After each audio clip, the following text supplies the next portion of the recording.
Hey, headed to the wedding? Of my sister? Yes, I am. So where's your fiance? Wait, is this him? Hey, I'm Ben. I was her hall pass on your break. Wow, you are a child. It's a pretty long flight. Do you want anything from the front of the boat? I'm all good on creatine and small dick insecurity. Nothing small about me. What the? Action, adventure, mystery, thriller, comedy, science fiction, fantasy, horror, romance, war, westerns, and musicals are just a few examples of the wide range of films we've gotten over the last century of cinema. But there's one genre whose broad appeal has stood the test of time. Ask anyone who knows me well, and they will tell you that I'm a sucker for a good romantic comedy. This genre of cinema helps round out the diverse medium that film can be, and it also provides audiences with some of the most iconic and memorable scenes in any story ever told in any medium. But what can it teach us about dating, love, and romance? Join me, dear viewer, as I take you on a love roller coaster across all of cinema. Number 10, 500 Days of Summer. Smells delicious. Oh, honey, that's because it is delicious. I made it myself. All legal. Your favorite.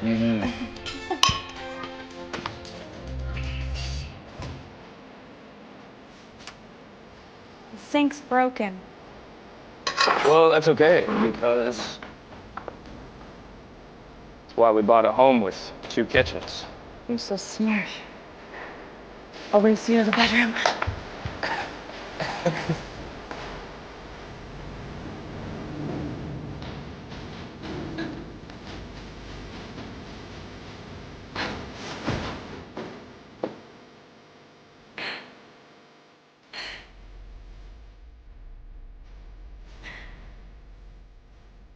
Darling, I don't know how to tell you this, but there's a Chinese family in our bathroom.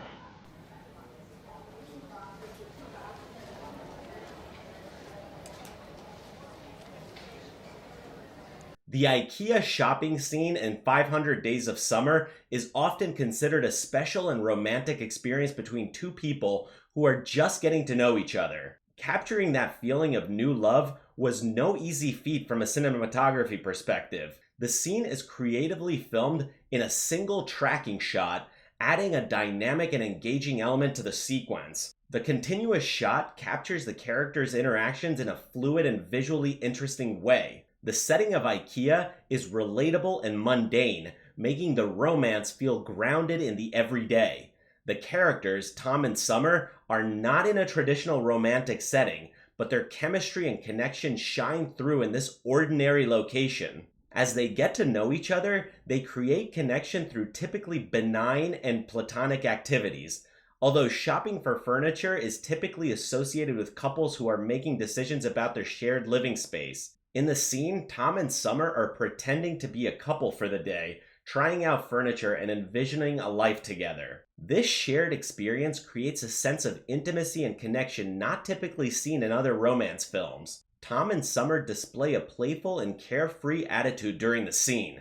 They engage in a playful banter, try out different furniture, and create a sense of joy and lightness. This playfulness enhances the romantic atmosphere and highlights the chemistry between the characters. As they explore the various rooms and furniture options, there's a symbolic representation of building a life together. The act of imagining a shared future and making decisions about furniture subtly reflects the idea of constructing a life as a couple. The scene gains additional significance when contrasted with later scenes in the movie where the relationship faces challenges and ultimately doesn't unfold as expected. The contrast between the romantic IKEA scene and the later reality adds depth to the storytelling and emotional impact. A sense of foreshadowing also develops naturally, with Summer telling Tom she's not looking for anything serious.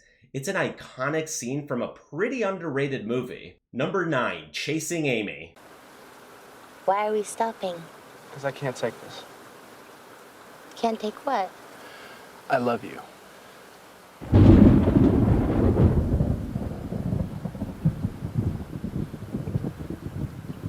You love me. I love you. And not in a friendly way. Although I think we're great friends. And not in a misplaced affection, puppy dog way. Although I'm sure that's what you'll call it. I love you. very, very simple, very truly. You are the epitome of everything I have ever looked for in another human being. And I know that you think of me as just a friend, and crossing that line is the furthest thing from an option you would ever consider, but I had to say it. I can't take this anymore. I can't stand next to you without wanting to hold you. I can't look into your eyes without feeling that longing you only read about in trashy romance novels. I can't talk to you without wanting to express my love for everything you are. And I know this will probably queer our friendship, no pun intended. But I had to say it. So I've never felt this way before. And I don't care. I like who I am because of it. And if bringing this to light means we can't hang out anymore, then that hurts me. But God, I couldn't allow another day to go by without just getting it out there, regardless of the outcome. Which, by the look on your face, is to be the inevitable shoot down.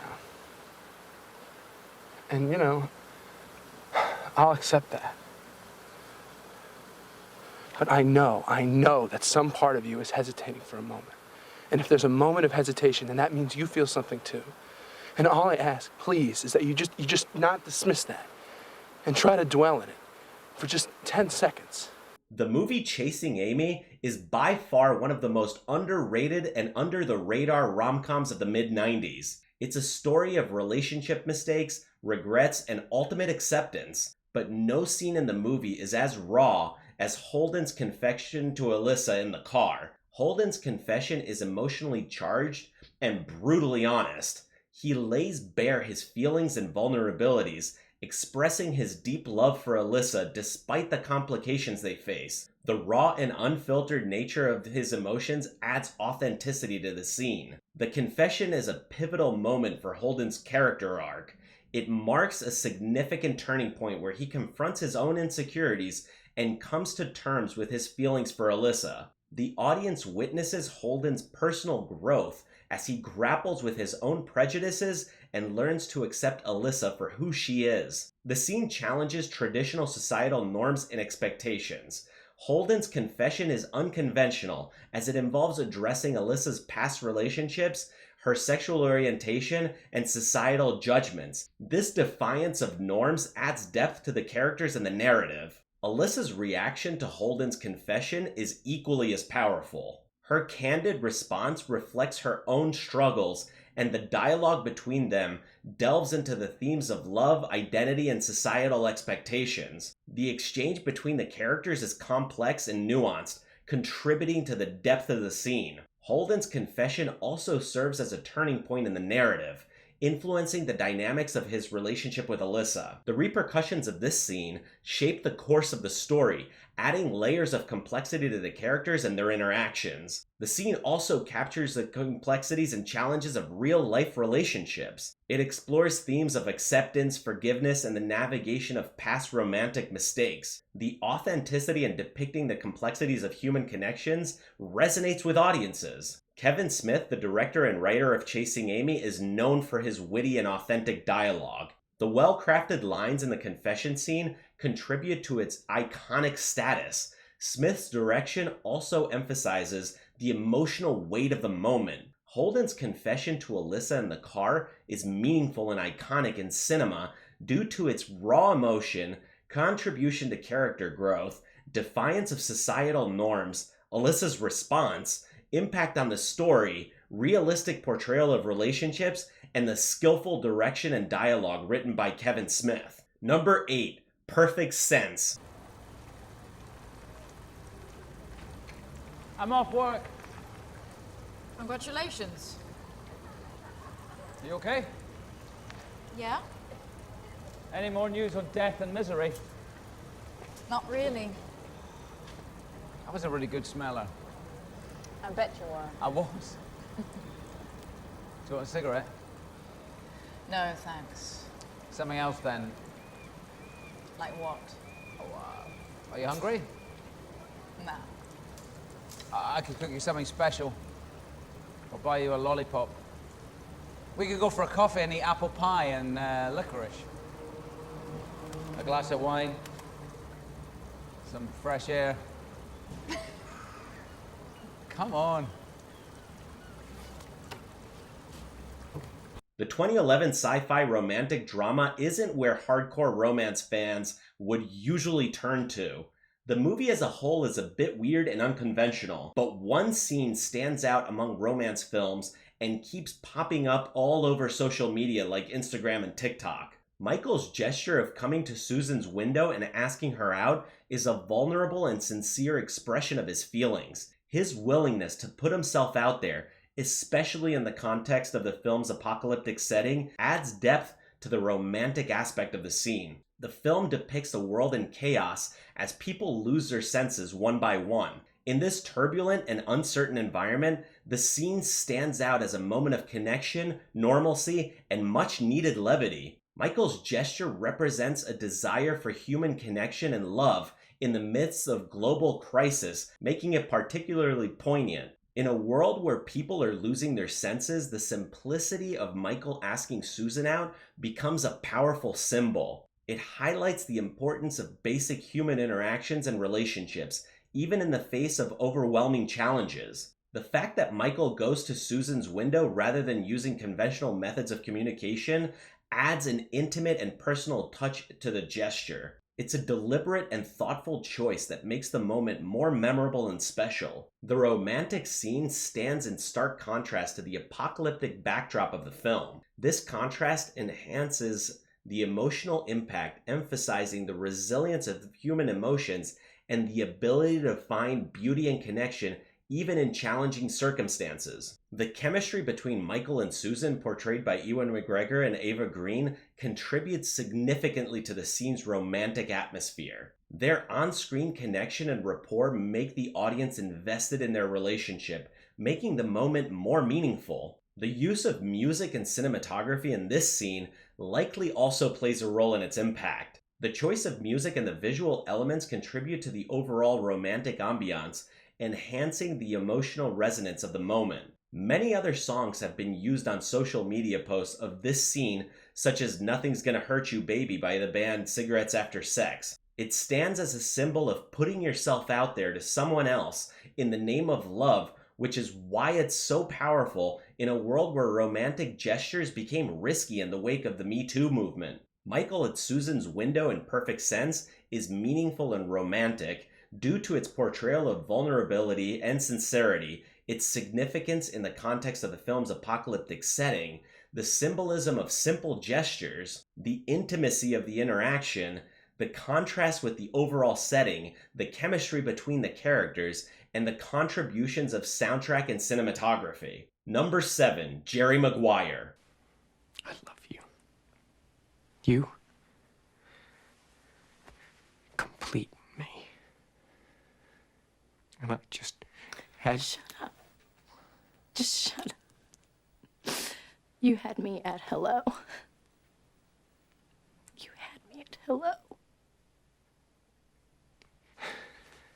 Perfectly melding sport and romance, the 1996 sports drama Jerry Maguire contains in it one of the most iconic romantic scenes in cinema history. In the scene, the titular character Jerry Maguire returns home to his wife after he screwed up with her and delivers one of the most memorable soliloquies in romantic films ever. You've all heard it. I'm talking about the "You complete me" line. Tom Cruise, who plays Jerry Maguire, delivers the line with genuine emotion. The sincerity in his voice and the vulnerability in his expression make the moment deeply resonant and relatable. The scene marks a crucial point in Jerry Maguire's character development. Throughout the film, he undergoes significant personal and professional changes. The "You complete me" moment is a culmination of his realization about the importance of love and connection, representing a transformation in his priorities. Prior to this scene, there is tension and conflict in Jerry's relationship with Dorothy, played by Renee Zellweger. The declaration comes at a moment when emotions are high and the characters are navigating challenges. The release of tension and the expression of love contribute to the impact of the scene. Following Jerry's declaration, there is a brief moment of silence as the characters in the room absorb the weight of the words. This silence allows the audience to feel the gravity of the moment and adds to the overall impact. The phrase, "you complete me," is simple, but its profundity lies in the sentiment it conveys. It encapsulates the idea that love and connection with another person can bring a sense of wholeness and fulfillment. This simplicity makes the line memorable and timeless, and Dorothy's response is equally as powerful and iconic. Perhaps it's just as repeated as the "you complete me" line, but equally as beautiful is Dorothy's "you had me at hello" response. The scene takes place in a crowded room. Jerry must immediately muster up the courage and conviction to win Dorothy back. The contrast between the public setting amongst friends and family and the intimate declaration adds a layer of uniqueness to the moment, making it stand out in the minds of viewers. The "you complete me" scene in Jerry Maguire is special and romantic due to Tom Cruise's emotional delivery, the character development it represents, the buildup of tension and conflict, the impact of silence, the profound yet simple declaration of love, the iconic setting, and its enduring cultural impact. It's a truly special scene which stands the test of time nearly 30 years later. Number 6, Notting Hill. That really is real now, isn't it? I live in Notting Hill. You live in Beverly Hills. Everyone in the world knows who you are. My mother has trouble remembering my name. Fine. Fine. Good decision. Good decision. The fame thing isn't really real, you know. And don't forget, I'm also just a girl standing in front of a boy, asking him to love her.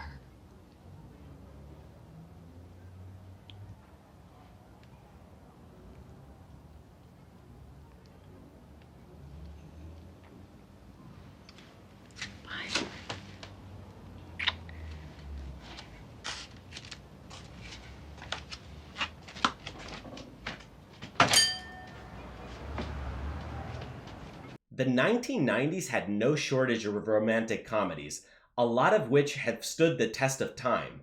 One of the sweetest movies of the bunch was 1999's Notting Hill. In the film, a simple bookshop owner crosses paths with a famous movie star. The power dynamic between the two characters couldn't be more different. It represents what would eventually become a very familiar dynamic in dating as the 21st century rolls on. Women have now completely caught up, and in many cases superseded men in terms of career and status. Women are doing so well now that it's putting men at a strategic disadvantage. But this movie, and this scene in particular, represent a solution and a way forward. During the scene, the character William Thacker, played by Hugh Grant, is seen pining for Anna Scott, played by Julia Roberts. The vulnerability and authenticity in Williams' emotions make the moment relatable and endearing to the audience. The scene takes place in Williams' bookstore, which is a significant setting throughout the film. The cozy and intimate ambiance of the bookstore adds a romantic charm to the moment. It symbolizes the place where their connection first began and where Williams' feelings for Anna have deepened. Hugh Grant and Julia Roberts share great on-screen chemistry, and this scene is a testament to their ability to convey complex emotions. The way they interact, the subtle glances, and the unspoken tension contribute to the overall romantic impact of the scene. The scene also marks a turning point in the story, where William expresses his true feelings for Anna. The buildup of emotions throughout the film culminates in this moment of honesty and vulnerability, making it a pivotal and memorable scene. Despite the serious and romantic tone, the scene also incorporates humor and playfulness. This combination of emotions adds depth to the characters and makes the moment more dynamic and engaging. The visual aesthetics, cinematography, and the direction of the scene contribute to its overall impact.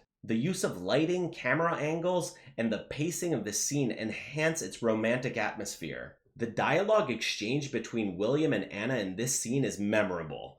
The famous line, "I'm just a girl," standing in front of a boy, asking him to love her, has become iconic and is often quoted in discussions about the most romantic moments in film. The "just a girl" scene in Notting Hill is special and romantic due to the vulnerability and authenticity of the characters, the symbolism of the bookstore setting, the chemistry between the leads, the revelation of true feelings, the incorporation of humor and playfulness, and the contributions of cinematography and direction. It also makes for a truly sweet moment. Number 5, The Amazing Spider-Man. I don't know, or we could do something else, or we could, if you don't, I mean, like, we could, Yeah. yeah? Yeah, either one. Really? Sure. Okay, all right, good. Sounds good. Okay. I can't right now. I'm so busy right now. Me too. Oh. But maybe Yeah, just, some other time. All right. Okay. All right. The 2012 iteration in the Spider-Man franchise marked the first time the character was portrayed by someone other than Tobey Maguire in movies. Andrew Garfield is an absolutely phenomenal actor. His dramatic range was what made The Amazing Spider-Man such a fantastic iteration of the character. Garfield is actually my favorite Spider-Man, which I know is a controversial opinion, but hear me out here. The movie contains the second iteration of Gwen Stacy, this time played by Emma Stone. In the movie, there's a very sweet scene between two classmates and their awkward teenage dance of asking each other out, a rite of passage everyone must go through in life. Andrew Garfield, who plays Peter Parker, and Emma Stone, who plays Gwen Stacy, have strong on-screen chemistry due to their off-screen romance. Their interactions feel authentic and natural, contributing to the emotional impact of the scene. The characters of Peter Parker and Gwen Stacy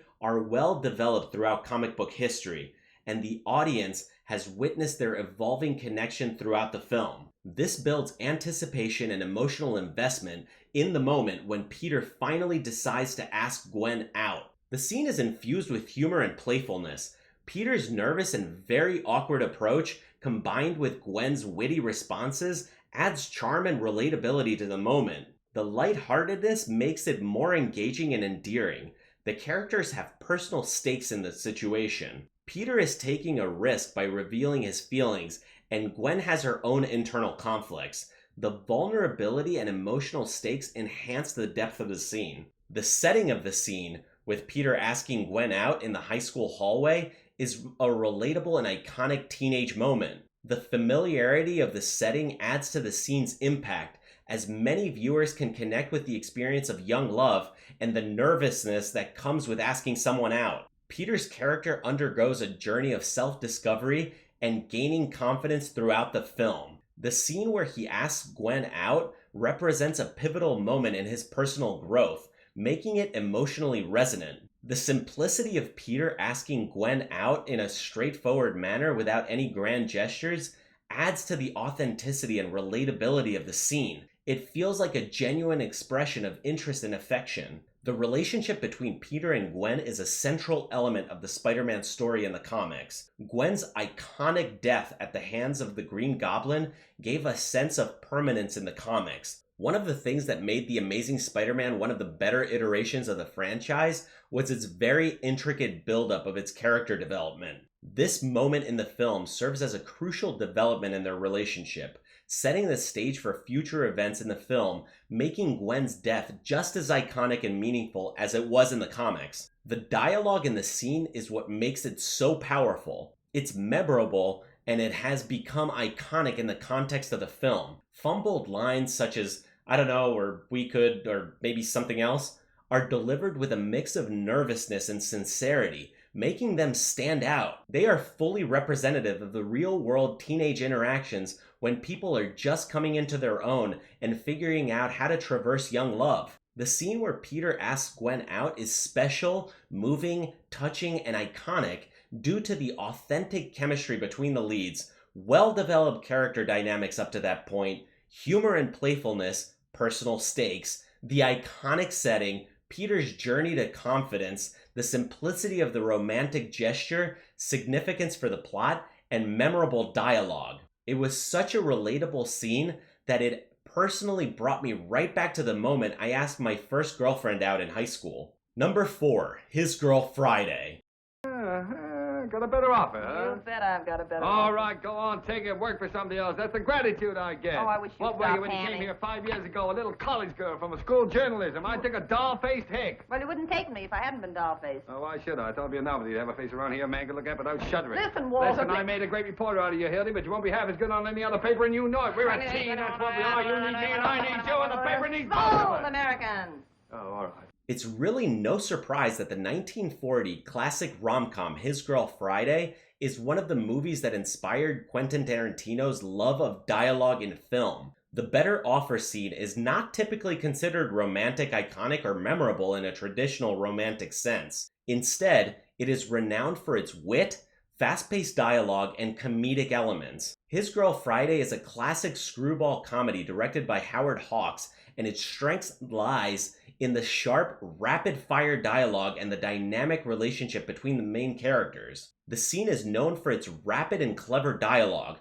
a hallmark of screwball comedies. The characters engage in witty banter and exchange humorous lines, showcasing the film's comedic strengths. The central dynamic between Hildy and Walter is a key aspect of the film's appeal. Their quick exchanges and conflicting emotions add depth to their relationship, making it a focal point of the story. The film satirizes the newspaper industry and explores themes of ambition, ethics, and the fast-paced nature of journalism. The better offer scene is a reflection of the film's satirical commentary on the professional and personal lives of its characters. While the scene may not be conventionally romantic, it does delve into the complex relationships and conflicts between the characters. The push and pull between Hildy, Walter, and Bruce creates a dynamic and entertaining scenario. The performances by Rosalind Russell and Cary Grant contribute significantly to the scene's iconic status. Their chemistry and comedic timing are often cited as highlights of the film. The better offer scene in His Girl Friday is memorable and iconic for its sharp dialogue,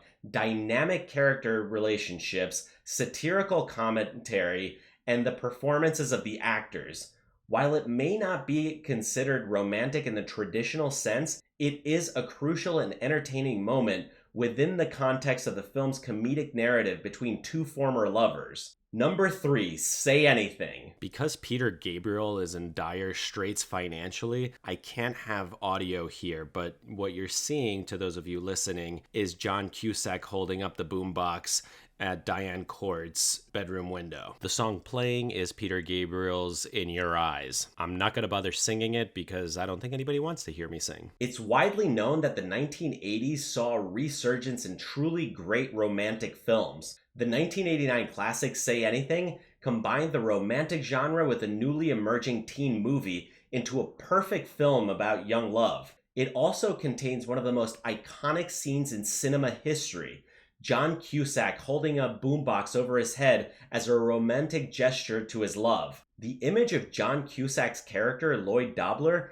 holding a boombox above his head outside Diane Court's window has become an enduring symbol of romantic gestures in popular culture. It's an image that has been referenced and parodied in various forms of media over the years. The boombox playing Peter Gabriel's In Your Eyes serves as a powerful symbol of Lloyd's feelings for Diane. The act of holding the boombox high above his head expresses vulnerability, sincerity, and a grand gesture of love. The music becomes a shared experience, linking the characters emotionally. The scene is memorable for its departure from traditional romantic gestures. Instead of a typical love letter or flowers, Lloyd chooses a bold and unconventional approach, which makes the moment stand out as unique and memorable. The scene is also a culmination of Lloyd's persistent pursuit of Diane throughout the film. Despite obstacles and social differences, Lloyd remains steadfast in expressing his love for Diane. The boombox moment becomes a climax in their budding romance. The choice of the song In Your Eyes by Peter Gabriel adds to the romantic atmosphere. The lyrics and melody of the song complement the emotions of the characters, creating a powerful and evocative backdrop for the scene. The visual imagery of Lloyd standing outside Diane's window with the illuminated boombox is beautifully captured. It has become an iconic cinematic moment that resonates with audiences and is often associated with a theme of unrequited love and grand romantic gestures. The act of standing outside someone's window with a boombox might seem simple, but its profound impact lies in the authenticity and depth of Lloyd's feelings. It's a gesture that transcends words and speaks directly to the heart. John Cusack's portrayal of Lloyd Dobler is a crucial factor in the scene's success. Cusack brings a genuine and likable quality to the character, making audiences root for Lloyd's romantic pursuit. Likewise, Ione Skye's portrayal of Diane was spectacular in that she follows Lloyd's lead in a cinematic dance throughout the film. The boombox scene in Say Anything is iconic and romantic due to its cultural impact, powerful symbolism, unconventional nature, Lloyd's persistent character arc, the choice of a fitting song, cinematic imagery, the simplicity yet profound nature of the gesture, and John Cusack's memorable performance. It has become a classic moment in the history of cinema that continues to resonate with audiences as a symbol of romantic expression. Number 2, 10 Things I Hate About You.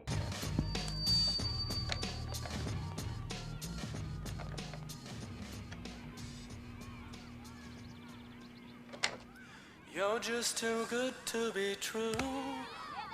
Can't take my eyes off of you. You'd be like heaven to touch. I wanna hold you so much. At long last love has arrived, and I thank God I'm alive.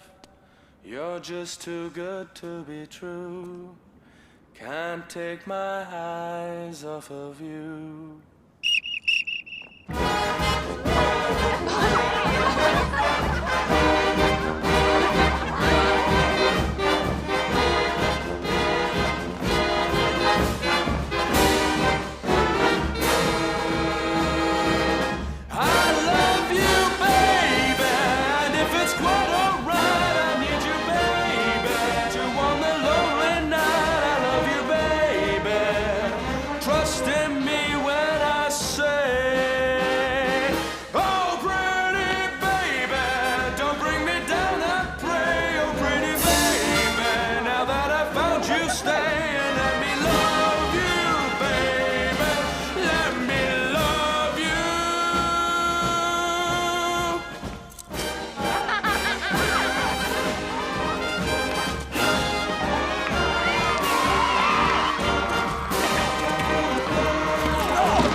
Another 1999 film, 10 Things I Hate About You, also contains one of the most iconic scenes in cinema history. It is one of the scenes that made the late Heath Ledger such a likable person throughout his career. The movie itself is a modern retelling of William Shakespeare's The Taming of the Shrew, and quite possibly its best version to date. The iconic scene I'm talking about is, of course, Heath Ledger's Patrick Verona singing to Julia Stiles' Cat Stratford in an effort to make up for his past screw-ups. The scene takes place on the bleachers during a soccer practice. The setting is unexpected, adding a unique and memorable element to the romantic gesture. Heath Ledger delivers a charismatic and heartfelt performance. His rendition of Can't Take My Eyes Off of You by Frankie Valli is not only musically engaging but also emotionally resonant. The singing scene serves as a grand romantic gesture. Patrick goes to great lengths to express his feelings for Cat Stratford in a very public and attention-grabbing way, displaying courage and strength of character. This bold and unconventional act contributes to the scene's romantic impact. The scene incorporates creative elements such as the marching band and the participation of extras on the soccer field. These additions enhance the visual appeal and contribute to the overall charm of the scene. The scene also marks a turning point in the relationship between Patrick and Kat. It is a moment of true vulnerability and sincerity that deepens their connection. The scene contributes to the development of their characters and the progression of their romance. Kat is initially portrayed as a strong and guarded character with a tough exterior. The singing scene symbolizes Patrick breaking down the walls around her heart, revealing a more vulnerable and open side of Kat. The choice of Can't Take My Eyes Off You as the song adds to the romantic atmosphere. The lyrics express love and admiration, aligning perfectly with Patrick's feelings for Kat. The scene has left a lasting impact on audiences, becoming a memorable moment in teen romantic comedies. It is often cited as one of the standout scenes in the film and contributes to the movie's enduring popularity. The cinematography and direction of the scene also enhance its romantic quality. The camera work, editing, and overall visual appeal contribute to the iconic status of the singing scene. It was wonderfully shot by a very talented and capable director. The singing scene in 10 Things I Hate About You is iconic and romantic due to its unique setting, Heath Ledger's captivating performance, the grand romantic gesture, clever use of props and extras, character development, metaphoric symbolism of breaking down walls, the choice of a fitting song, its impact on the audience, and the romantic moment created by the filmmakers. It's by far one of the best scenes in teen movie history. Number 1, The Notebook. Why didn't you write me? Why? It wasn't over for me. I waited for you for 7 years. And now it's too late. I wrote you 365 letters. I wrote you every day for a year. You wrote me? Yes. It wasn't over. It still isn't over. Ask any woman alive today what her favorite romantic film is, and chances are you're going to hear one movie mentioned over and over. The 2004 classic, The Notebook, was a very moving and touching tale of how a long-lasting love first arose and how it ultimately ended. One scene, though, defined the entire movie. I'm talking, of course, about the culminating scene in the rain between Ryan Gosling and Rachel McAdams, which made the pair the heartthrobs of a generation. The line, "It's still not over," is a powerful declaration of enduring love. This simple yet profound statement captures the essence of the film's central theme, emphasizing the timeless and unwavering nature of Noah and Allie's love. The scene takes place in the rain, with Noah passionately professing his love to Allie. The rain adds a symbolic layer representing the intensity and purity of their emotions. The setting enhances the romantic atmosphere and contributes to the scene's impact. The characters of Noah and Allie, portrayed by Ryan Gosling and Rachel McAdams, have been through various trials and tribulations so far up to this point in the film. The moment is emotionally resonant because it encapsulates their journey, reflecting the enduring nature of their connection despite life's challenges. The Notebook employs a narrative structure that alternates between present-day elderly Noah and Allie and their younger selves, which you don't really know until the very end of the movie. This scene is particularly poignant as it brings together the past and present,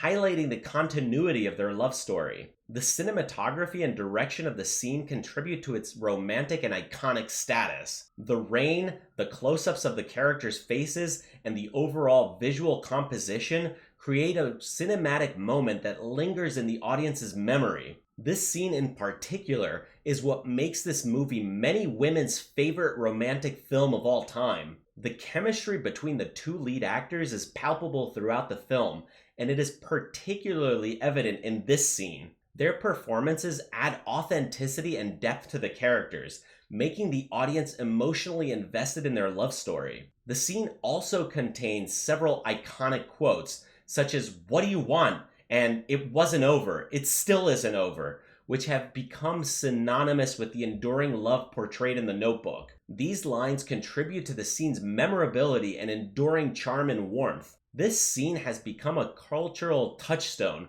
referenced and parodied in various forms of media. Its impact goes beyond the film, solidifying its status as an iconic and memorable moment in cinematic history. This specific scene in The Notebook is iconic, memorable, powerful, and romantic due to its powerful dialogue, symbolic location, emotional resonance, flashback structure, cinematic visuals, the chemistry between the lead actors, the musical score, iconic quotes, and its enduring cultural impact. No wonder so many women love this film. And those are just a few of the most iconic scenes in cinema history. If you've stuck around this long, I really have to thank you.